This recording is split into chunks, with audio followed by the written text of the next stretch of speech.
तो फिल्म की शुरुआत में हम एक मेट्रॉइड को आसमान से एक पहाड़ी जगह में गिरता हुआ देखते हैं, जिसके बाद सीन कट होकर हमें जंगल के अंदर एक हिरन को दिखाया जाता है, जिसका अब एक सींग बुरी तरह जख्मी हो चुका था। ये हिरन अभी तक शौक में था कि उसके साथ क्या हुआ कि तभी हमने पीछे से उसकी तरफ एक टेंटिकल को बढ़ते हुए देखा।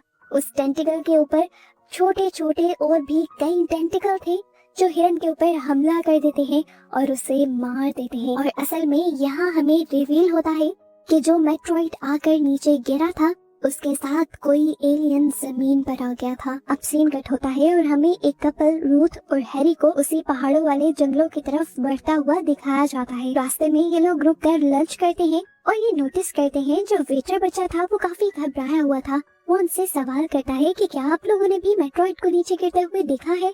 ये दोनों उसकी बात पर हंस देते हैं क्योंकि उसकी बात मानने वाली नहीं लग रही थी। दुनिया में कब मेट्रॉइड गिरते थे। ये लोग दोबारा अपना सफर कंटिन्यू कर देते हैं और जंगल में पैदल चलते हुए काफी मर्तबा रूथ को ऐसा महसूस होता है कि कोई उसका पीछा कर रहा है। कई मर्तबा वो पीछे मुड़कर देखती है तो वहाँ कोई नहीं होता, पर रूथ को फिर भी शक होता है कि कोई उसके ऊपर नजर रखे हुए है। चलते चलते शाम भी हो जाती है। ये लोग दोबारा खाना बनाते हैं, अपने टेंट्स लगाते हैं और सो जाते हैं। आधी रात में दोबारा से रूथ की आंख खुल जाती है अजीब से शोर से। वो बाहर निकल कर देखती है तो जंगल के किनारे एक हिरन खड़ा उसे घूर रहा था। इस हिरन का भी एक सींग नहीं था। ये वही हिरन था जिसे हमने मूवी के स्टार्ट में देखा। वो इतने अजीब तरीके से रूथ को देख रहा था कि रूथ भी उसे देखकर परेशान थी। और तभी अचानक कोई आकर पीछे से उसके कंधे पर हाथ रख देता है। वो बुरी तरह डर जाती है, लेकिन ये तो हैरी ही था। वह हैरी को देखकर थोड़ा सा रिलैक्स होती है और दोबारा जब जंगल की तरफ देखकर उसे हिरन के बारे में बताने की कोशिश करती है तो हिरन वहाँ से जा चुका था। बल्कि ये कहना ज्यादा बेहतर होगा कि वो वहाँ से गायब हो चुका था। घबराई हुई रूथ हैरी को ये सब बताने की कोशिश करती है कि पहले मैं शोर से उठी थी और जंगल से एक अजीब एक सींग टूटा हुआ हिरन मुझे घूर रहा था और अब वो गायब हो गया है। हैरी को उसकी किसी बात पर यकीन नहीं आता। वो उसे दोबारा सोने के लिए ले जाता है और इसी तरह सुबह भी हो जाती है। ये लोग अब अपना सफर दोबारा से कंटिन्यू करने लग जाते हैं और हैरी रूथ को इसी जंगल में एक स्पेशल जगह लेकर जाता है। समुद्र के किनारे ये बहुत ही खूबसूरत जगह थी और यहाँ पर हैरी रूथ को प्रपोज कर देता है। रूथ को तो खुश होना चाहिए था, लेकिन यहाँ पर रूथ को पैनिक अटैक आने लग जाता है। वो अपने आप को कंट्रोल नहीं कर पाती, उसकी दुनिया घूम जाती है। हैरी ही उसे सहारा देता है और वो पिल्स खाकर अपने आप को नॉर्मल रखने की कोशिश करती है। इन दोनों के दरमियान में सिचुएशन काफी ऑकवर्ड हो जाती है और ये लोग जंगल में वापस आकर कैंप लगा लेते हैं। हैरी डिसाइड करता है कि वो अगली सुबह यहाँ से चले जाएंगे। काफी टाइम तक दोनों खामोश थे, लेकिन फिर अचानक रूथ बोली और उसने पूछा कि तुमने ऐसा क्यों किया हैरी, मुझे प्रपोज करने की क्या जरूरत थी। ये सुनकर हैरी गुस्से में आ जाता है क्योंकि वो दोनों एक साथ पिछले 8 साल से थे। रूथ को तो खुश होना चाहिए था, लेकिन वो उल्टा उस पर गुस्सा हो रही थी। यहाँ पर सब कुछ इतना ज्यादा बिगड़ जाता है कि हैरी इस लड़ाई को खत्म करने के लिए अपने टेंट के अंदर चला जाता है और रूथ वहीं बैठी रह जाती है और दोबारा उसे ऐसा ही महसूस होता है कि कोई उस पर नजर रखे हुए है। खैर रूथ भी इन सारी चीजों को इग्नोर करते हुए सो जाती है और सुबह जब उसकी आंख खुलती है तो वो देखती है कि हैरी यहाँ पर नहीं था। वो एक नोट छोड़कर गया था कि मैं वॉक पर जा रहा हूँ और जल्दी वापस आ जाऊंगा। हैरी से दूर होते ही रूथ को मौका मिल जाता है। वो अपने डॉक्टर को कॉल करने की कोशिश करती है, पर सिग्नल ना होने की वजह से कॉल मिलती ही नहीं। सिग्नल ढूंढते हुए वो एक ऐसी जगह पर पहुँच गई थी जहाँ उसे वही हिरन मरा हुआ मिलता है जो मूवी में बार बार दिखाई दिया है। अजीब बात थी, मरने के बाद ये हिरन पूरी तरह किसी ब्लैक कलर के लिक्विड से ढका हुआ था और उसका मुंह ऐसे फटा हुआ था कि जैसे छुरी से किसी ने उसके मुंह के 2 टुकड़े किए हों। इसे देखकर रूथ बहुत ज्यादा घबरा जाती है। उसे दोबारा पैनिक अटैक आने लग जाता है और यहाँ हैरी आकर उसे संभालता है। रूथ बताती है ये वही हिरन है जो मुझे घूर रहा था। हैरी उसे संभालता है और कहता है रूथ ऐसा नहीं है, इस जंगल में बहुत सारे हिरन हैं और इसकी लाश को देखकर ऐसा लग रहा है कि इसे मरे हुए काफी महीने हो गए हैं। जरूर ये किसी बीमारी की वजह से मरा होगा, इस वजह से इसके ऊपर ये ब्लैक लिक्विड है। ये लोग अपने कैंप में आकर जंगल से रिलेटेड बुक से और भी इंफॉर्मेशन निकालने लगते हैं और हैरी इस बात को कंफर्म करता है कि जरूर वो हिरन अपनी किसी बीमारी की वजह से मरा है। हैरी उसे ये भी यकीन दिलवाता है कि यहाँ पर कोई खतरा नहीं है और वैसे भी मैं यहाँ पर तुम्हें कुछ भी होने नहीं दूंगा। अब हैरी रूथ के लिए खाना बनाने लग जाता है और रूथ खुद वॉक पर चली जाती है। और वॉक पर चलते चलते उसे एक केव नजर आता है। इस केव के सामने आते ही उसे एक अजीब सी फीलिंग आई, जैसे ये केव उसे अपने अंदर आने पर मजबूर कर रहा था। वो केव के अंदर चली जाती है और उसे केव के अंदर एक जगह ब्लू कलर का लिक्विड नजर आता है जो चमक रहा था। इससे पहले कि रूथ उस लिक्विड को टच कर पाती, यहाँ पर कोई आ जाता है जिसे हमें नहीं दिखाया जाता, लेकिन उसे देखकर रूथ जोरदार चीख मारती है और सीन यहाँ से शिफ्ट हो जाता है। दूसरी तरफ हमें हैरी को दिखाया जाता है जो काफी देर से रूथ का इंतजार कर रहा था, लेकिन जब घंटों गुजरने पर भी रूथ वापस नहीं आती तो वो उसे ढूंढने निकल जाता है और जंगल में उसे रूथ मिल भी जाती है, लेकिन अब उसका बिहेवियर काफी ज्यादा अजीब हो चुका था। हैरी ये चीज अच्छी तरह नोटिस नहीं कर पाता और उसे अपने पीछे पीछे चलने को कहता है। रूथ उसकी बात इस तरह मानना शुरू कर देती है कि जैसे वो उसकी कोई रोबोट हो। उसके चेहरे पर इस टाइम कोई एक्सप्रेशन नहीं था। आधी रात में जब दोबारा हैरी की आंख खुलती है तो वो देखता है कि रूथ वहाँ पर नहीं थी। वो डर जाता है। लाइट लेकर वो बाहर रूथ को ढूंढने के लिए जाता है तो एकदम से रूथ उसके पीछे आ जाती है। उसके हाथ में हैरी का ही चाकू था, जिसे देखकर हैरी घबरा जाता है और उससे पूछता है, ये चाकू लेकर तुम क्या कर रही हो? रूथ जवाब देती है कि मुझे जंगल में से जानवरों की आवाजें आ रही थी। मुझे लगा कि कोई जानवर हम पर हमला करने वाला है, इसीलिए मैं चाकू लेकर उसे मारने आई थी। हैरी इधर उधर देखता है, यहाँ कोई जानवर नहीं था, इसीलिए वो अपना चाकू लेकर रूथ को वापस अपने कैंप के अंदर ले आता है। हैरी तो सो जाता है, लेकिन कैंप के अंदर हम देखते हैं कि पूरी रात रूथ ने आंख तक नहीं झपकी थी। सुबह हो जाते हैं, हैरी दोबारा रूथ के लिए खाना बनाने लगता है और रूथ एक चेयर पर बैठ जाते हैं। हैरी काफी ज्यादा उससे बात करने की कोशिश करता है, पर रूथ बिल्कुल खामोश थी। हैरी भी आखिर चुप कर गया और काफी देर बाद खामोशी को दोबारा रूथ ने तोड़ा। वो कहती है, आई एम सॉरी, मैंने जो तुम्हारे साथ किया मुझे वो नहीं करना चाहिए था। मुझे तुम्हारा प्रपोजल एक्सेप्ट करना चाहिए था। चलो दोबारा उसी जगह पर जाकर मुझे प्रपोज करो जहाँ पर कल कर रहे थे। ये सुनकर हैरी खुश हो जाता है और उसे उसी जगह पर ले जाता है। दोबारा उसी तरीके से प्रपोज करता है और रिंग पहनते ही रूथ यहाँ पर एक बहुत ही घिनौना काम करती है। वो हैरी को ही यहाँ से धक्का देकर फेंक देती है और वो क्लिक से नीचे गिर जाता है। पानी में नहीं गिरता, बल्कि पानी के अंदर ही एक पत्थर पर गिर जाता है, कुछ इस तरह से कि लग रहा था कि अब हैरी मर चुका है। इसके बाद रूथ यहाँ से भागने लग जाती है और भागते भागते अचानक से वो गिर भी जाती है। रूथ देखती है कि इसी जंगल में एक और कपल भी कैंपिंग करने के लिए आया हुआ था, जो रूथ को देख लेता है और उससे पूछता है कि तुम्हारे साथ क्या हुआ, तुम इस तरह क्यों भाग रही थी? रूथ बताती है कि मुझे कुछ भी याद नहीं है। उन्हें लगता है कि रूथ किसी मुश्किल में है। वो पुलिस को भी बताने का डिसाइड करते हैं, लेकिन जंगल में सिग्नल्स नहीं थे। वो रूथ को अपने साथ रख लेते हैं, ये डिसाइड करते हुए कि अगली सुबह होते ही वो शहर के लिए वापस निकल जाएंगे। इन लोगों ने काफी मरतबा रूथ से पूछने की कोशिश की कि आखिर तुम्हारे साथ क्या हुआ है, तुम चुप क्यों हो, बात क्यों नहीं कर रही, लेकिन रूथ हमेशा खामोश रही। और एकदम से फिर रूथ ने अपना चाकू निकाल लिया। ये दोनों डर गए। इन्हें लगा कि रूथ इन्हें मारना चाहती है, लेकिन रूथ इस टाइम सामने इशारा कर देती है।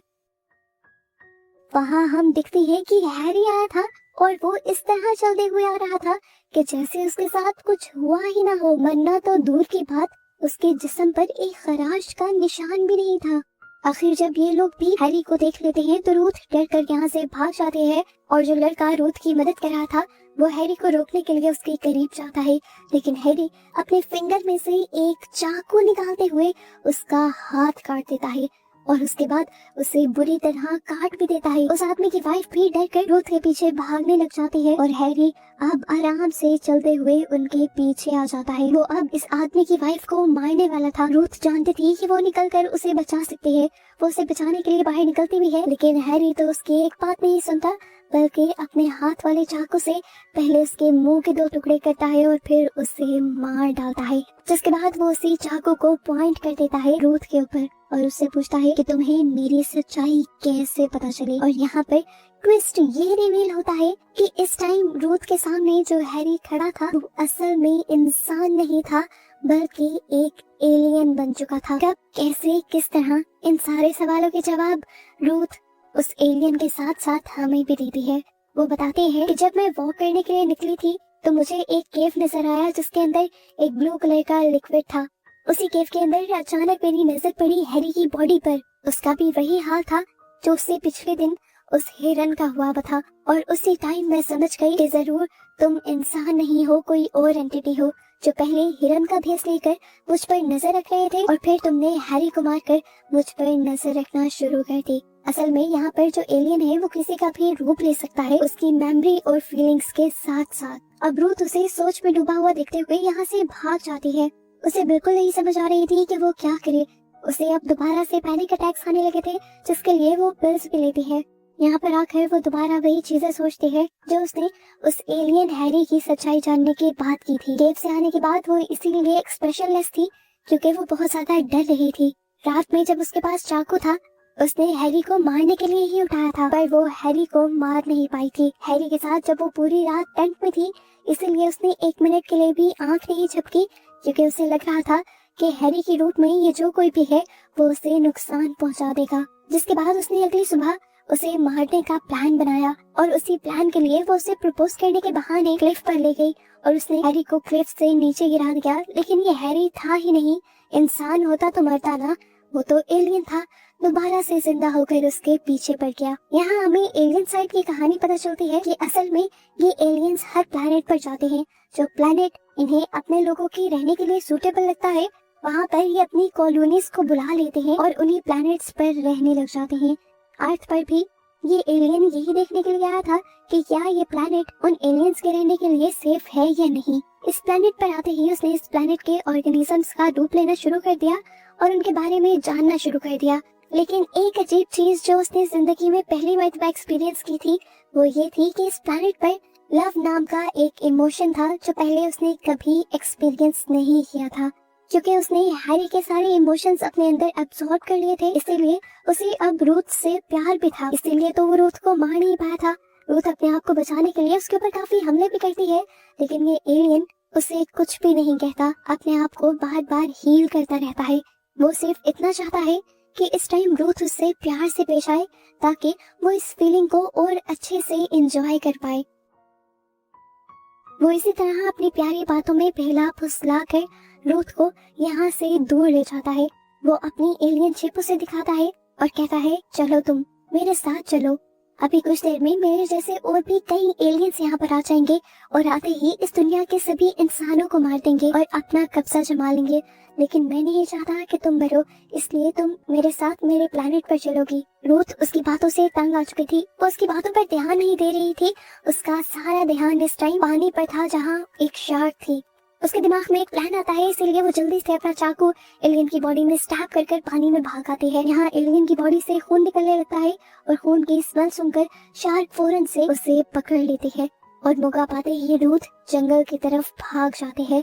उसे लग रहा था वो बच गई, इसीलिए जंगल में काफी दूर आकर वो अपने कैंप के पास बैठकर सांस लेने लगी। यहाँ पर उसने थोड़ा सा खाना खाया, अपने पैनिक अटैक्स को रोकने के लिए एक पिल ली। जबकि दूसरी तरफ हमें दिखाया गया कि वो एलियन अब भी नहीं मरा था। उस एलियन ने तो उल्टा उस शार्क को ही मार दिया था और उसके बाद वो अपनी कटी फटी बॉडी को दोबारा से हील करते हुए या कह लें दोबारा से जोड़ते हुए रूथ की तरफ बढ़ जाता है। वो हर हाल में रूथ को पाना चाहता था, लेकिन उसे ये नहीं पता था कि किसी इंसान को मारकर उसे पाया नहीं जा सकता। वो सोचता है कि क्यों ना हैरी की बॉडी से निकलकर वो रूथ की बॉडी के अंदर चला जाए, इसीलिए वो रूथ को पकड़कर एक कोकोन के अंदर बांध देता है और उसे मारने की कोशिश करता है, उसका रूप लेने की कोशिश करता है, उसकी इमोशंस और मेमोरी लेने की कोशिश करता है। हम देखते हैं कि रूथ भी अभी तक पूरी तरह मरी नहीं थी और वो एलियन भी बिल्कुल रूथ बन गया था। इस टाइम रूथ को पैनिक अटैक्स आ रहे थे और एलियन भी इन पैनिक अटैक्स वाली फीलिंग को फील करता है और बहुत ज्यादा घबरा जाता है। लेकिन इस टाइम रूथ के पास सारी पिल्स भी खत्म हो चुकी थी और एलियन पिल नहीं ले पाता और एंजाइटी वाली फीलिंग से पागल होने लगता है। ये देखते हुए रूथ हंसने लग जाती है और कहती है, लो अब मजा। उसको कमजोर पड़ा देखकर रूथ यहाँ पर एक पत्थर उठाती है और मार मार कर उसके सर पर उसका बुरी तरह सर और मुंह क्रश कर देती है और फौरन इस जंगल से भाग जाती है। अपनी गाड़ी को लेते हुए वो इस जंगल से निकल चुकी थी, लेकिन पीछे से दिखाया गया कि एलियन ने दोबारा अपने आप को हील कर लिया था, वो भी रूथ की शक्ल में। और अब वो गाड़ी के रेडियो के जरिए दोबारा रूथ से बातें करने लगा था और रूथ पहले से भी ज्यादा डर गई थी। वो समझ गई थी कि ये एलियंस उसका पीछा नहीं छोड़ने वाले। मूवी के पोस्ट क्रेडिट सीन में हमें दिखाया जाता है कि बहुत सारी एलियन शिप्स उसी पहाड़ वाले जंगल के अंदर क्रैश कर रही हैं। यानी जिस तरह उस एलियन ने कहा था, अब उसकी पूरी कॉलोनी यहाँ पर आ चुकी थी और वो जल्द ही इंसानों को मारकर इस अर्थ पर अपना कब्जा बना लेते। और इसी तरह इस भयानक सी एंडिंग के साथ ये मूवी यहाँ खत्म हो